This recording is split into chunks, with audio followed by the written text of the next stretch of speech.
Welcome new and old friends. My name is 242, and today 2 got us 6 Glitch in the Matrix stories. So, turn off your lights, make sure your doors and windows are locked. Things are about to get spooky.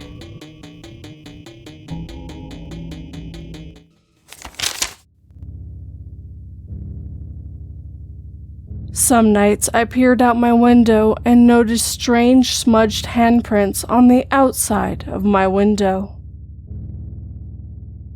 Tonight, I looked at my window and saw the smudged handprints were on the inside.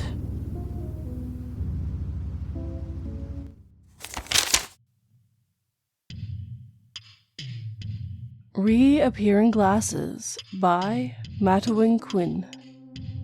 About 4 years ago, me and my boyfriend were watching TV, getting ready to go to bed, and I took my glasses off and put them on the computer chair that was next to our bed, along with our phones, just like I did every single night before going to sleep. I woke up in the morning, and my glasses weren't in their usual spot. I brushed it off, assuming I must have left them in the bathroom or something, so I got up and started getting ready. An hour later, and still no sign of my glasses. I started panicking. I had at this point checked the entire bedroom, including the bed sheets, under the bed, any crevice they could have fallen into. I checked the bathroom, and they weren't in there. I even went out to my car to see if I left them in there for some reason. Which I know I didn't because I was watching TV with my boyfriend the night before. And I'm fucking blind, so I know 100% I had them on before bed. And, as expected, no glasses in the car. At this point, I'm freaking out because we're supposed to be leaving for vacation the next morning. And this was my only pair of glasses because the other pair I had was being repaired at the eye doctor. We proceeded to absolutely tear apart the entire room looking for them. Like mattress off the bed style looking for these glasses. And they were literally just gone. Our flight wound up getting pushed back a day due to snow. And on the day that we were supposed to leave, my eye doctor called me to tell me my other glasses were ready to be picked up. Weird coincidence that we weren't even supposed to be there that day, but wound up by chance being able to go get my other glasses. Fast forward 3 years to December of 2020, and me and my boyfriend are packing up to move into a new apartment. And I open the first drawer of our desk, something we use frequently, to sort through what we were going to keep, and what do I see sitting on top of everything else in the drawer? My fucking glasses. No dust, looking like they were just neatly been placed there for me to find. Me and my boyfriend were in shock because we know for a fact we would have seen those glasses in there. 1, when we tore apart the room, and 2, literally any other time in the 3-year span that they were missing. Because again, we use that drawer on a regular basis. To this day, we still joke that we had a ghost who stole my glasses, because we really had no other explanation for it. That is, until I started looking more into Matrix glitches.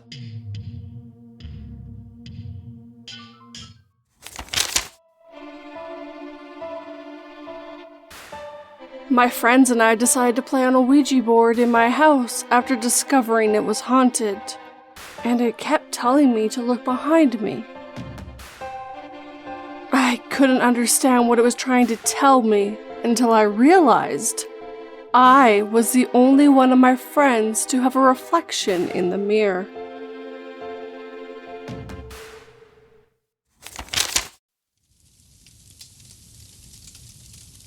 I clearly remember riding a monorail I was never on, by Magical Bunny. I don't think I've posted this before. If I have and somehow forgot, My apologies.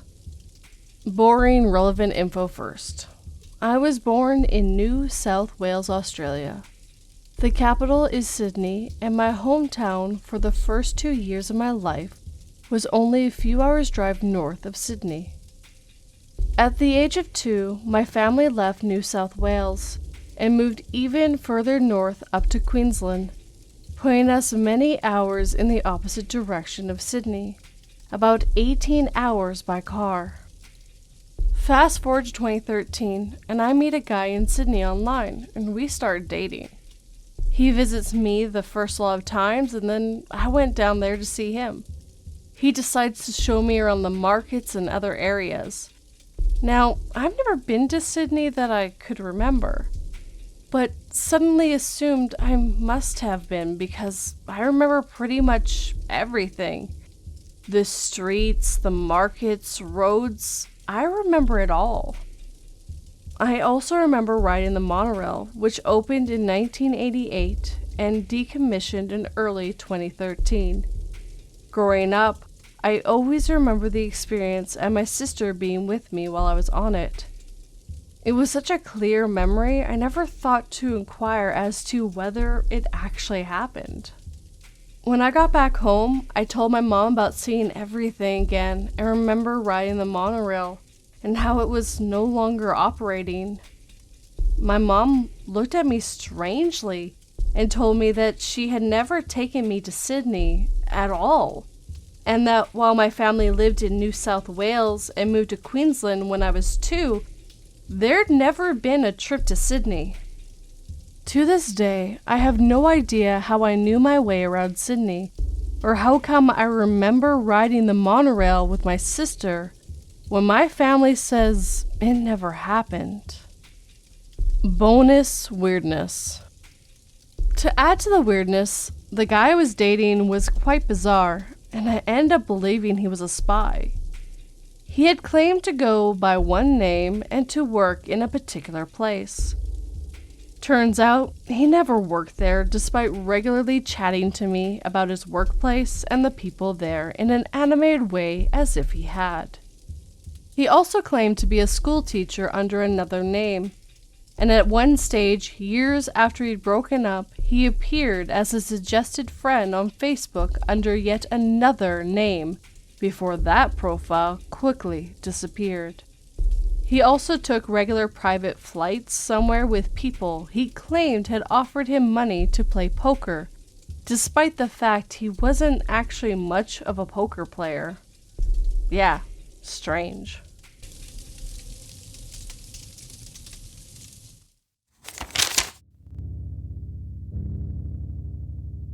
I stood there looking at the rubble of my house that had been brought down by a drunk superhero and thought of my wife and 4 kids that had been inside. He turned to me and said, "Don't worry, they're alive in another timeline."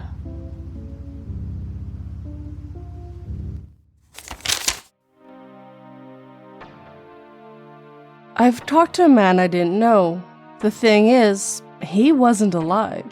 By Anonymoose. This happened 7 years ago. I was still in college, struggling to finish out my remaining exams, drinking every Saturday with my friends on the bridge in front of the local castle. Few different groups of people were there always, all of them friendly and about the same age. This is important information for later. My parents own a fishing supply shop. It's a small town, home business, with many people coming in being either elderly people or youngsters getting in on the fishing action. So one day, I was waiting for my mother to handle all the customers as the cashier, while my father was explaining details to new fishermen. I needed to talk to her, so I just waited aside. Since there was many people waiting to pay and to get the receipt, one older man approached me, asking me if I knew his grandson. He told me his name, and I realized he is one of the drinking buddies from the Saturday booze sessions. He told me about his issues with the college professors, his plans to move to Germany with his girlfriend, all kinds of information I didn't know about the dude. He came next in line to pay, so he quickly did, and while exiting the shop, he waved to me and told me not to forget to greet his grandson. Next Saturday, I met the dude and told him his grandpa said hi, only to see him go pale and shocked within a second. Both of his grandpas were long time dead. I described in detail what he looked like, how he talked, how tall he was, and he thought I was joking. I asked him to show me all of the pictures of all of his older male relatives, and he managed to find many on his Facebook profile. He showed me, and I picked the right person within seconds. The older man I've seen had no brothers or similar looking relatives. The dude I told this to was weirded out by this, and he left soon after. The day after, I asked my mother if she had noticed anyone like that. It's a small town, but my parents don't know everyone that comes in, or notices not so well-known people when there's that many customers. My mother told me that she had seen a man talking to me yesterday while I was waiting, and described him in the same details as I seen him. There is no similar looking dude with that name or surname as an older man told me, so it's not possible it's a mix-up. All the details this man mentioned about this dude were correct. I could never know his life plans, nor have I heard them from anyone else. To this day, thinking about this puzzles me. It's creepy, haunting, and I don't like it even though nothing bad happened.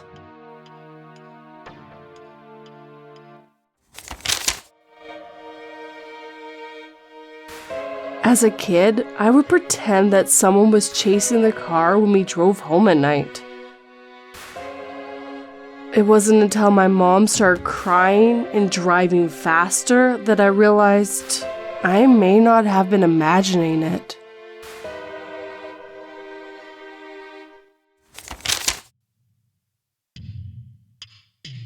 Portal in the Woods by MasqueradingMuppet.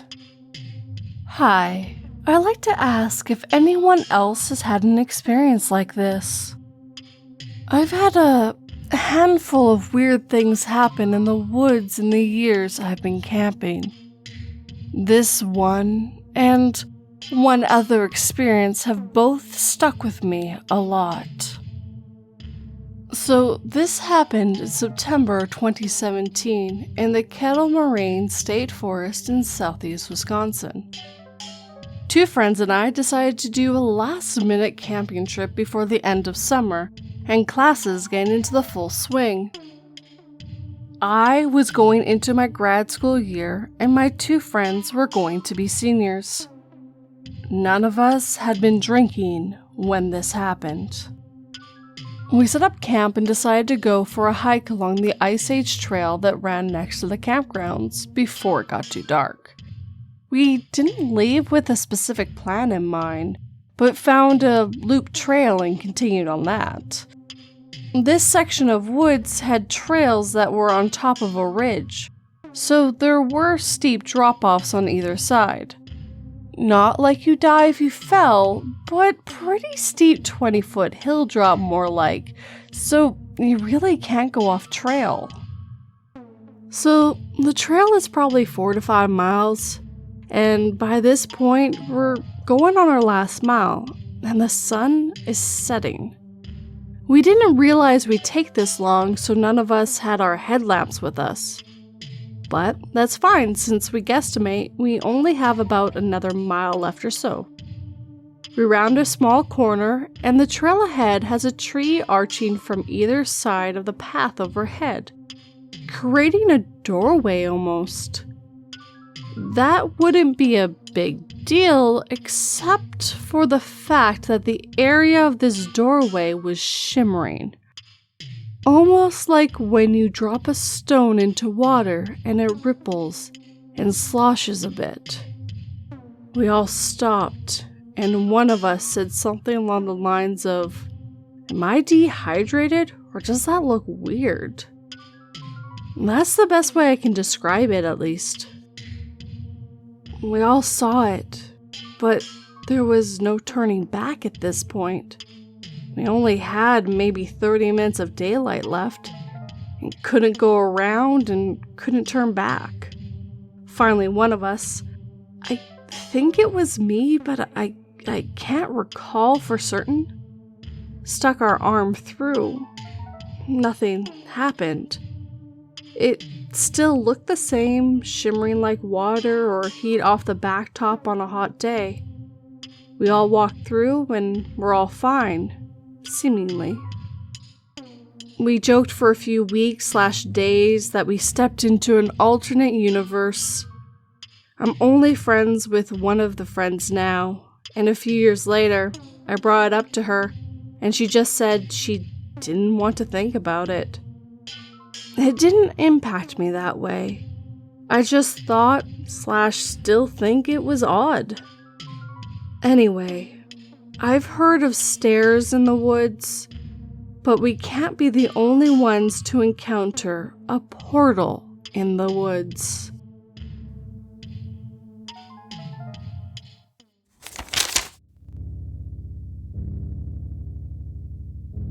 I broke into my neighbor's house to steal.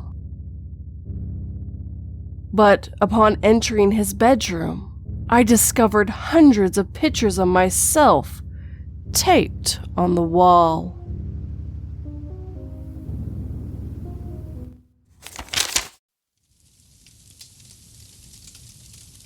The Night Sky Disappeared by MasqueradingMuppet. Thought I'd post my other unexplained glitch here as well. Like I said in my previous post, I've seen/felt a number of weird things in various national parks, BLM land, and national forests. I'm actually going to get my wilderness first responder certification this March because of some of the unease last summer in a remote park. But really, only this and my other posts could be described as a glitch in the matrix. I did a volunteer program after college, and we frequently went on nature retreats as a big group. This happened in November of 2018 at a campground just east of Mount Rainier National Park. It was so remote that no one in our nearly 50-person group had cell phone service. Our only tie to the outside world was a ranger that came to check on us once a day. We weren't allowed to have alcohol or drugs at these retreats. So no, none of us were intoxicated in the slightest. There were a couple cabins throughout the campground, and if you walked through the trees a bit, there was a sizable lake. A few friends/housemates and I went to look at the night sky because we knew it'd be full of stars. This is Washington State, so all the trees are massive and block out most of the sky. The only place we'd really be able to see the stars would be over that small lake. So we headed down to the lake area, despite it being pretty cold. There's 2 logs there for us to sit on as well. We settled in, waiting to see some shooting stars. It was a running joke in our house that we need to see 5 shooting stars when camping/in the woods in order to fall asleep. 4 out of 5 of us in this group all lived together at the time. So we are all steadily watching the night sky for about 10 to 15 minutes when this happens. It only happened for maybe half a second, but we all saw it. For the shortest moment of time, half the sky went completely white. Just stark white, like a sheet of paper was placed over half of the night sky, right down the middle. After a moment, one of us said, "Did everyone see that?" We all confirmed what we saw. If you read my last post, you know that I, of course, was wanting to figure out what it was. I never found a solid explanation. And similarly with my other friends, these friends also told me to stop talking about it whenever I brought it up, months/years later. It wasn't scary to me. It's just, again, super odd, and I didn't have an explanation for it. It made no sound, and was gone before any of us could comprehend it beyond what I described. It wasn't lightning. I'm from the Great Lakes region, so I know lightning. It wasn't an airplane. No idea.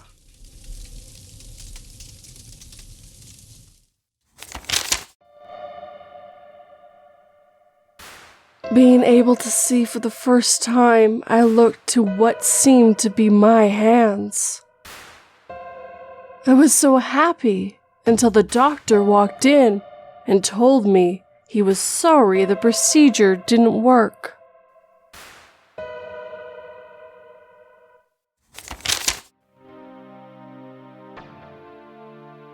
I think I encountered a teleporting hotel employee by Qkao.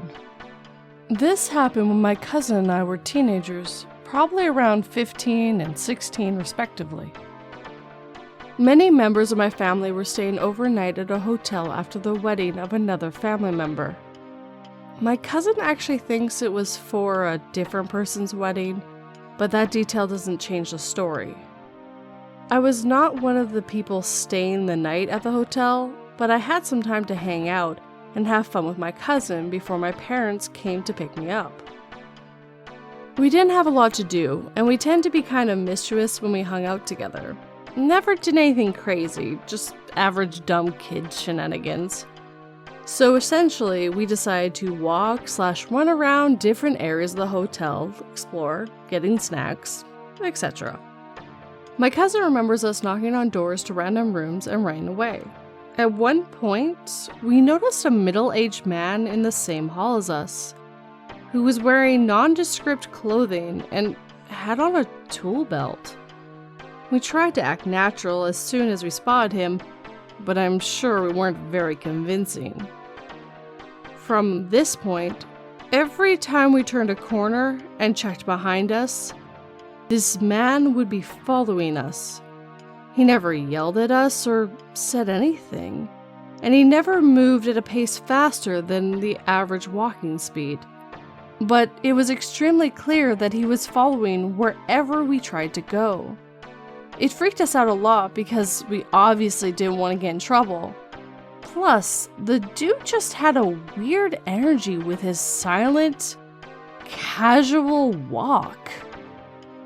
We were panicking pretty hard after a few minutes of this, so our plan was to get into the elevator and quickly choose a random floor a few levels up so that this guy wouldn't know where we went. When we got into the elevator, he was walking towards us from our left side, so when we were inside and turned around, he would have been coming from our right side, and was maybe 100 feet down the hall. We got up at least 3 or 4 floors, turned left out of the elevator, and started fast walking in that direction. Within maybe 10 seconds of us getting off the elevator, the same guy rounds a corner a little ways down the hall and is now walking towards us. I distinctly remember saying, "That's not possible," out loud to my cousin as we were rushing back to the elevator. After that, we actually went to the front desk and told the lady working there that we were being followed. And when we described the guy, she told us he worked there. We spent the rest of the time hidden in a little nook next to the lobby area where we could stay blocked by a bookshelf. At one point, the tool belt guy did come into the lobby, and we saw him talk to the lady at the desk before leaving. I was 100% convinced at the time that I had just seen something completely unnatural, and not humanly possible. Even if this guy could have gotten to the elevator to see which floor we gone to, there is absolutely no way I can think of that he could have gotten up to the same floor from either a staircase or a different elevator in the time to be walking at us from the opposite direction than he was coming from before, no more than 10 to 15 seconds after we gotten out of the elevator. It always stuck in my mind as something weird, but over the years I started to write it off as an overactive imagination due to how scared I was in the moment. Then I just saw my cousin when we hung out over New Year's, and she brought up the hotel and how the man had been following us through the halls. Once she mentioned it, I started to say that at the time I thought he had traveled an impossible distance in an impossible amount of time while following us. And before I even finish recounting the exact scenario, my cousin was nodding that she remembers it too. Still not sure what to make of this situation, but it's definitely the weirdest story I have.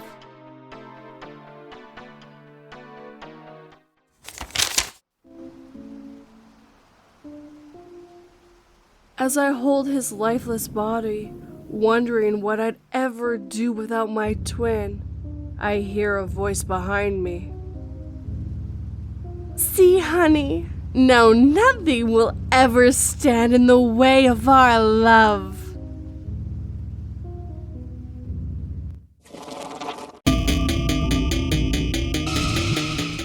First, to all the writers who let me read your stories, thank you so much.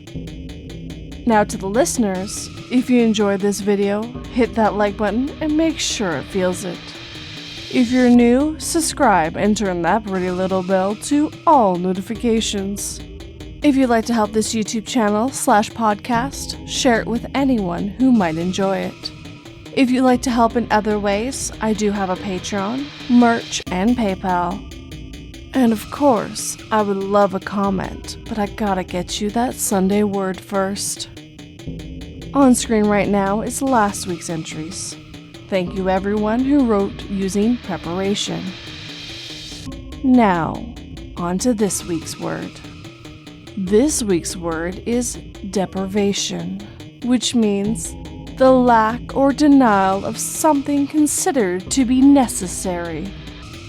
So, if you're on the channel, leave me a comment down below using this word and you'll be featured next week. If you're on the podcast, go to Twitter, @me, and do the same, and the same thing will happen. But as always, guys, thank you for watching and listening. It really means the world to me. Sleep tight and don't let 42 bite.